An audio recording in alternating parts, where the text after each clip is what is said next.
Hello, Siddharth. Thank you so much for joining us today. Would you mind just giving a brief introduction of yourself, where you're based? Hi Uma, thank you for having me. So I'm Siddharth Chauhan, the writer director of this film called AMAR Colony, and I'm currently based in Mumbai, but I've shot the film in my hometown, which is Shimla in Himachal Pradesh. That's where I grew up. Wonderful. Thank you so much for being a part of Indie this year. We're really excited to have screened your film. And so we know this is your first feature film. Can you talk to us a little bit about what that was like for you going from short films to a feature film and also the collaborative process that you went through and who you may have partnered with?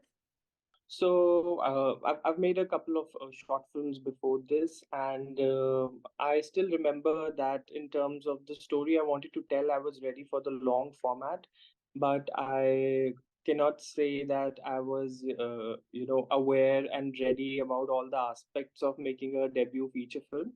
So I kind of just went with the flow and trusted everyone who I was working with. I made sure I work with people who I trust with, and yeah, I think everyone brought in their experience and their expertise on the table, and yeah, you're right, it was a very collaborative process. Wherever I felt that my experience or expertise was not enough, I just I just quickly asked the people around me, and I downloaded whatever I needed.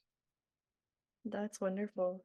And were there any technical things that were remarkably different, like how many hours you shot or kind of what equipment that you needed that was that more elaborate than the scale you worked with before?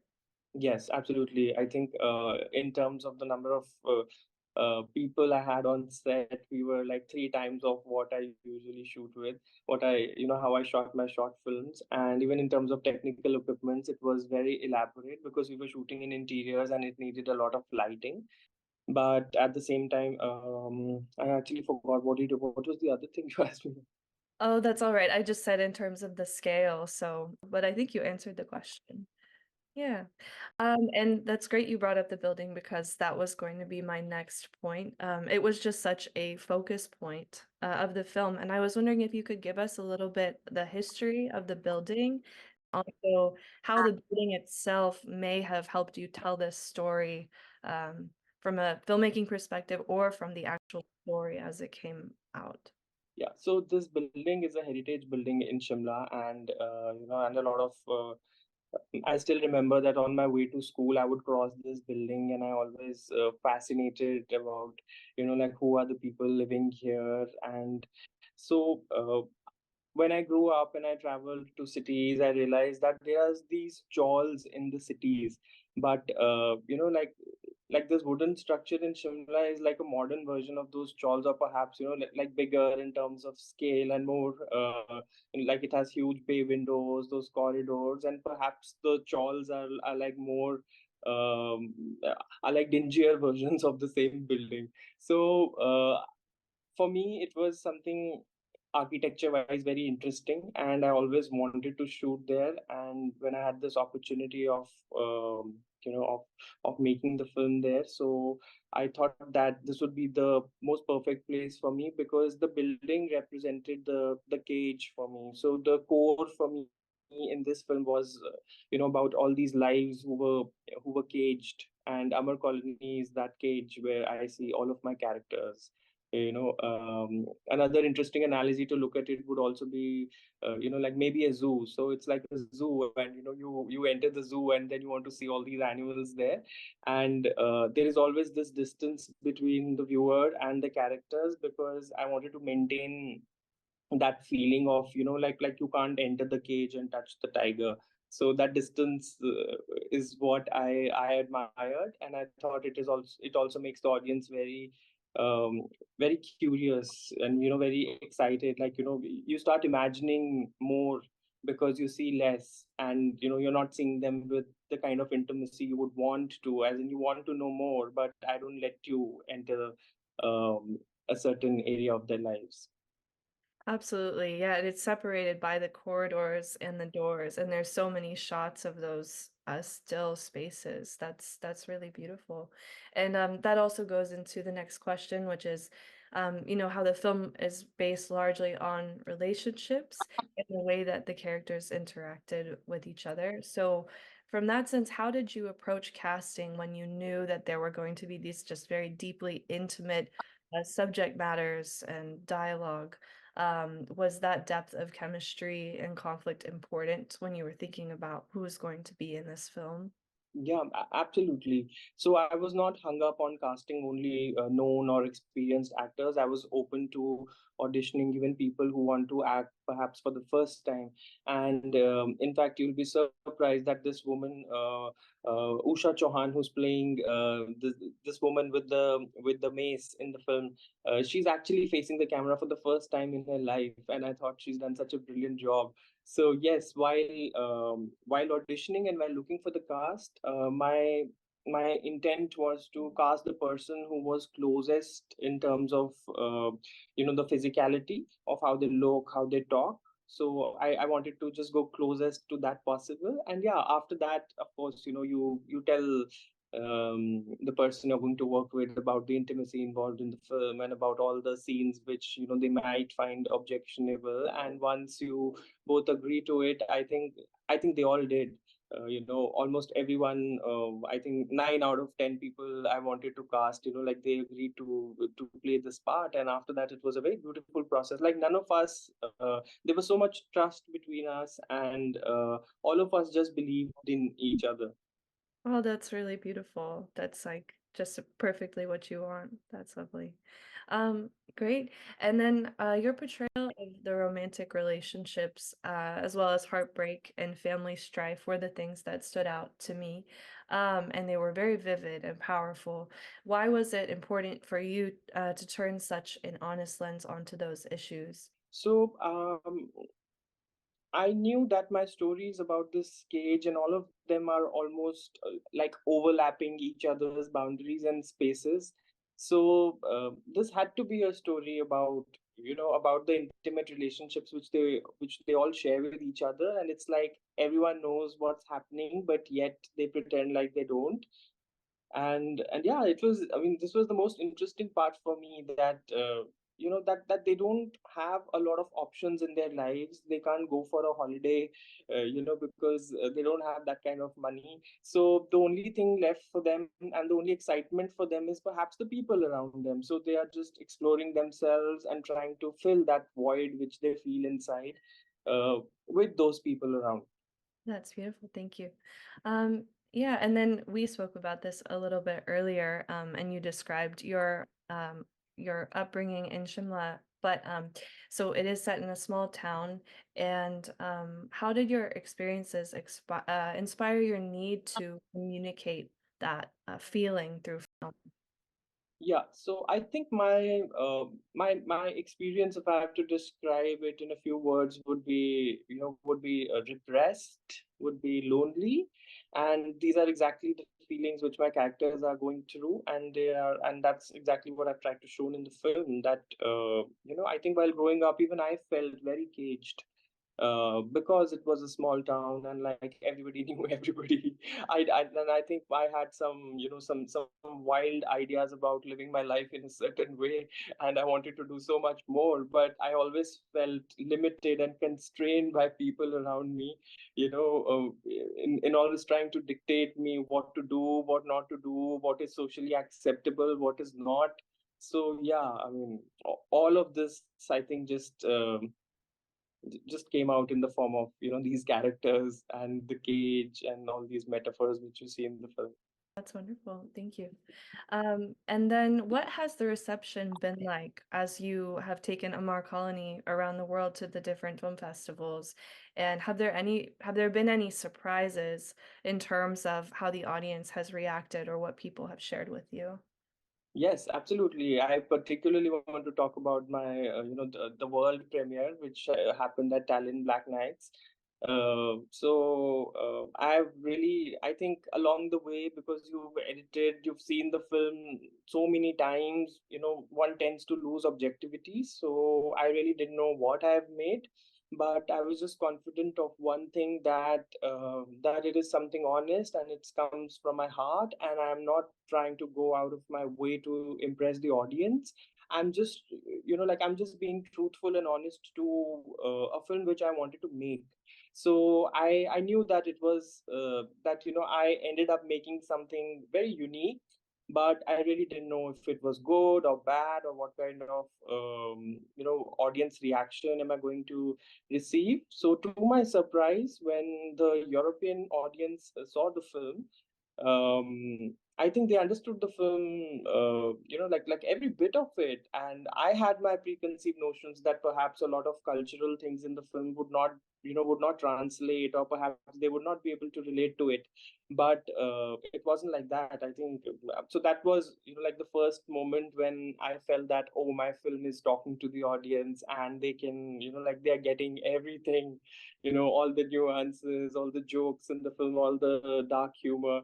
So, in fact, I still remember that when we had a second screening in Europe during the world premiere at Tallinn. So, the audience was crackling. For a moment, I almost thought that, have I made a comedy? Like, why are they laughing? So that was very, like, yeah. I mean, very. It made me feel very happy. And after that, when we had the Indian screening in Kerala again, so we had three shows, and in the first two shows, we were like literally, I think 40% of of the total seats were filled. So I was a bit disappointed, but I was not aware that those 40% people who saw the film, they spoke about it to almost everybody. And by the time we had our third screening, which was also in the biggest hall, we had literally, like a house full, and people were even sitting on the stairs. And the way they all were enjoying the film, I think as a filmmaker, eventually this is an experience which we all look forward to. If the audience enjoys your film and is engaged, then I think as a filmmaker, you feel that, you feel accomplished. That's beautiful, and congratulations on the amazing reception. I mean, it's so well deserved, and that's just incredible. Um, and then you have spoken a lot in the past about your creative process as being quite immersive. Can you describe how you start with this idea for a film and you create it into its own piece of art? So, for Amar Colony, it all started with a short film which was about this wheelchair-bound woman and a son and the pigeon, and the short film was called Papa. And I when I finished shooting the film, I had discovered this place, the interiors of the building where we've also shot Amar Colony. It's the same place where we shot the short film. So I still remember when we were leaving that place, that set which we had, small set we had made for the short film. I wanted to tell, I wanted to say more. I wanted to tell a bigger story and a bolder story, because I felt that, that it was very powerful. That place, I don't know why, but it spoke so much to me. I felt that the story I was trying to tell was matching, the emotion which that space had, in terms of repression, loneliness, a bit mysterious. So yeah, I mean, I just sorry again, I forgot. That's all right. I just forgot talking. Like, what did you? Oh, that's perfect. That's what we're supposed to do. That's the questions are just to bring things out. No, so I was just asking, what is your creative process for making a film? How do you really put yourself into the film? I don't think so. I'm conscious about how I put myself there, but I think when you're writing, already so much of you is there. Like, for example, I feel and I make sure that I write and I flesh it out till a point where I don't see myself in all of my characters. So, like, I see myself in all of my characters, and because I don't want to judge myself, I don't think so. I judge any of my characters. So that's my goal. My goal is to explore many sides of the human psychology at the same time, to not end up judging anyone. And then, yeah, I mean, the process takes a different form at every step, because when you're shooting, then it's more about how you want to achieve that in that space with the people who are available to you.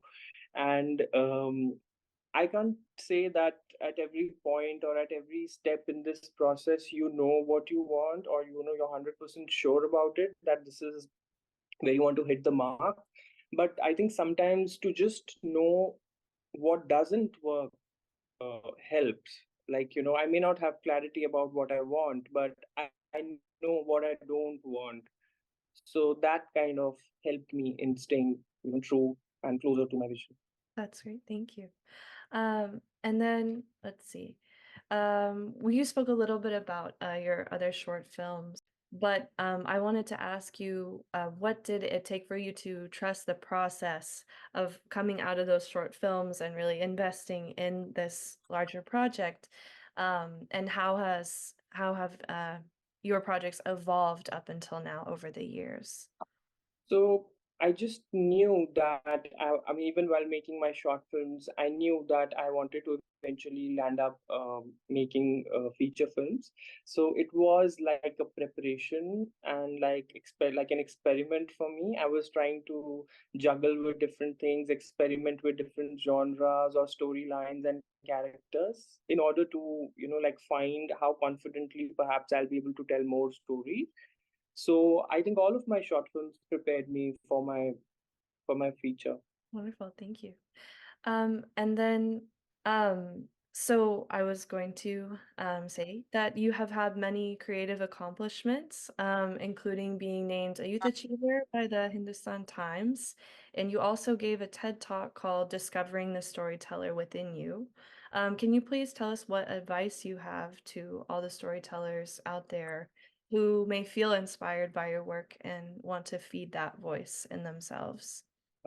That's a difficult question. I really don't know what advice I have for others right now. I think I'm in need of a lot of advice. But yeah, I just want to say that that it's very important for us to believe in ourselves and to tell stories which are personal to you, which may not make sense to the world, but as long as you can be very focused about what you want to say and how you want to say and find a way of saying it without putting a lot of money or a lot of people at risk, then I think we should just go ahead and tell those unique stories because yeah, I think every story is very powerful and has this unique way of communicating with the audience. And I feel that that everyone has this voyeuristic side in them where they where they want to see and have a very unique experience from the eyes of a filmmaker or any artist for that matter.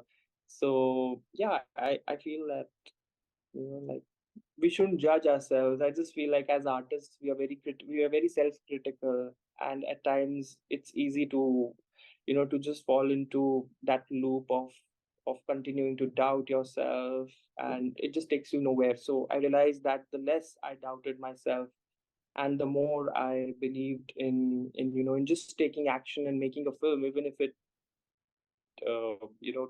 even if it turned out as a very bad film.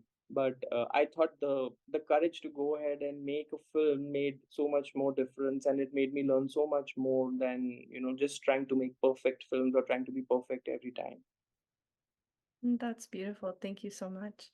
And then we just want to congratulate you on the success of AMAR Colony, and we're very honored to have been able to screen it this year. And also, congratulations on winning the special jury prize at the Tunnel and Black Nights Festival. And what is next on the horizon for you and your work? So I'm working on a murder mystery, and I'm also trying to write a series for myself. So, but yeah, both are at a development stage, and I'm just figuring out.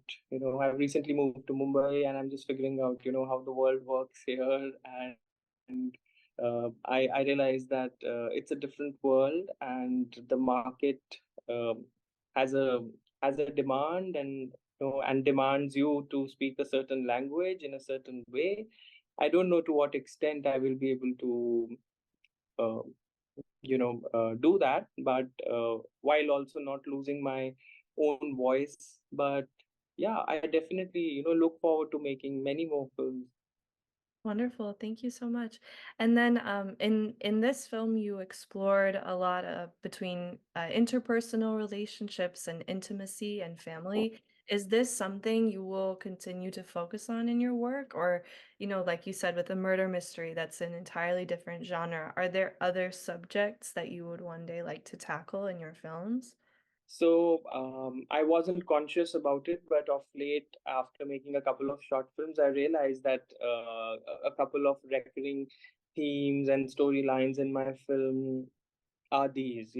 My films are about family, my films are about relationships, and I see that happening to me even in all the films which I'm working on right now, and I wish to make in future. For example, the murder mystery I'm working on also happens to be about a murder which happens in the family, and then how the interpersonal relationships change when you lose someone in the family. So yeah, I think the family is very important to me, and then yeah, I want to continue to juggle with like how relationships play out in different settings and at different points in your life when you're going through certain experiences.